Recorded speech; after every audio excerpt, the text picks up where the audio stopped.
बिस्मिल्लाहिर्रहमानिर्रहीम। अस्सलाम वालेकुम। आप देख रहे हैं DNN न्यूज़ और मैं हूं गुलाम ज़हरा। अब रुख करते हैं खबरनामे की तरफ।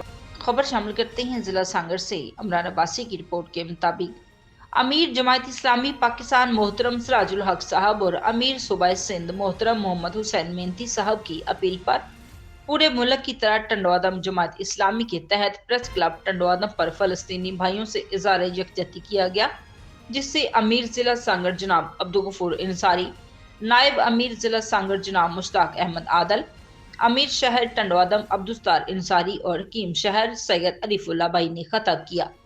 मुकर्रीन ने कहा कि इसराइल मुसलसल मजलूम फलस्तीनी मुसलमानों का कत्लेआम कर रहा है और अमेरिका इसराइल की पुष्टपनाही कर रहा है, मासूम बच्चों, बूढ़ों और औरतों को शहीद कर रहा है। गजा में इसराइली दरिंदगी जारी है। हम हमास के नौजवानों को सलाम पेश करते हैं जो कम वसाइल के बावजूद भी इसराइली फौज का मुकाबला कर रहे हैं।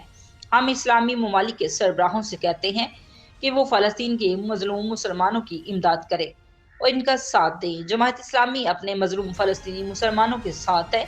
जमात इस्लामी के कारकुन ने फ़लस्तीन के मुसलमानों के हक में नारे भी लगाए और इस मौके पर नायब अमीर शहर हाजी नूर हसन NA 210 कौमी असम्बली के उम्मीदवार कामरान अजीज गौरी, JIU सिंध के secretary Faisal Ghafoor इंसारी, deputy secretary मुकाम अब्दुल रहमान और अहमद बिलाल गौरी भी मौजूद थे। अब तक के लिए इतना ही। मजीद खबरों के लिए हमारे साथ रहिए।